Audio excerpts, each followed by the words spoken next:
In the past few years, there have been many advances in AI.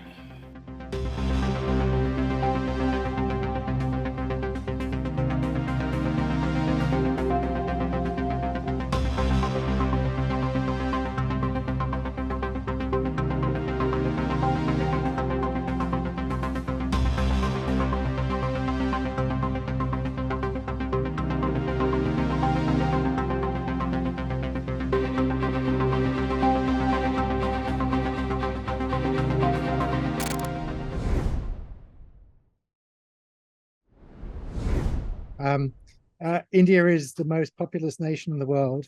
AI is being driven by data. India has more data than anyone else. India also has some really great technical strengths. I work with many colleagues at the IITs. There are some great things, and there are some great partnerships that seem to be starting to be formed with some of the tech players like NVIDIA. So I think there's a lot to play for here.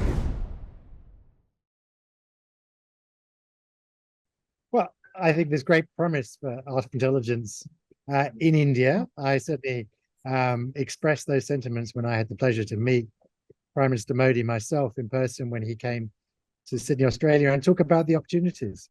I was certainly very surprised, but very pleased to meet Prime Minister Modi. I think it demonstrated that his attention was focused on artificial intelligence, as many leaders. He is actually the third Prime Minister I've spoken to this year. So, I had a very fruitful conversation with him. We spoke for, I think, nearly half an hour. And I was very impressed. He spoke without notes. He was very well briefed, very well, had a very good understanding of the issues that we talked through, many of the issues that we've talked about in this interview about the impact it's going to have on jobs, the opportunities where India and Australia might profitably collaborate. And so I came away from that meeting with a very favorable impression and very hopeful that our two nations can be drawn closer together. We can work together on developing artificial intelligence. And I look forward to exploring those opportunities with my Indian colleagues moving forwards. I think there are many ways that we can collaborate together. It starts by of course, we have a higher education system in which many Indians come here to receive a very first-class education, and increasingly we look towards India to supply that need.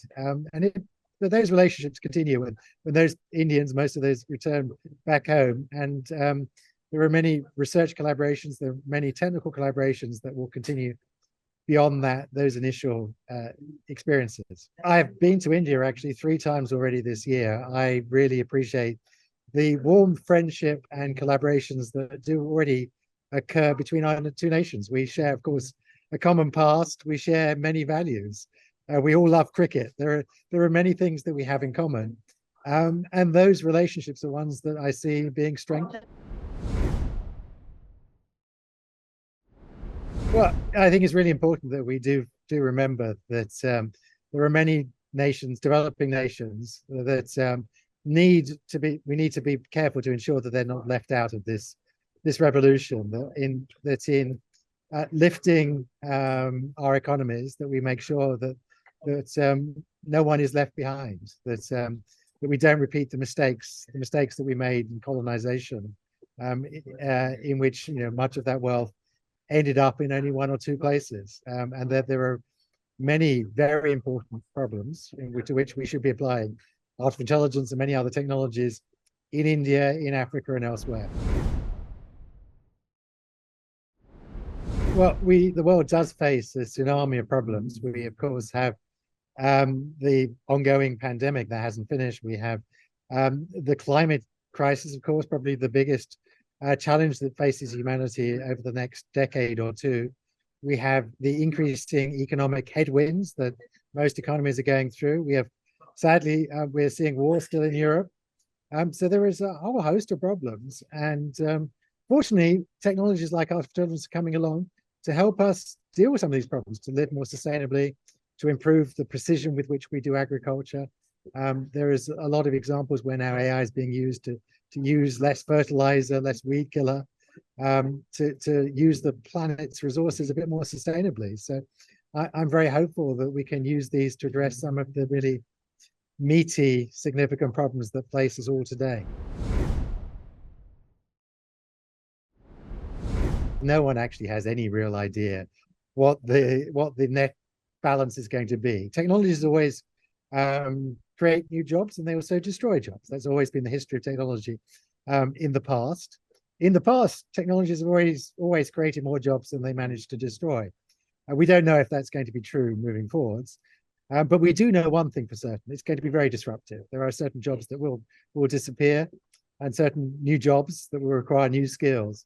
And we do have to think carefully about how we're going to navigate that transition. How are we going to ensure that people are supported through those changes, people are skilled for whatever those new jobs might be. At the end of the day, if there is a shortage of work, well, then we can celebrate. We can all sit back and enjoy ourselves. We can work less. Indeed, that's been the history of the Industrial Revolution, that we have actually managed to work less. In most developed countries, we now work many fewer hours than we used to. I don't see why we couldn't share that prosperity around a bit more.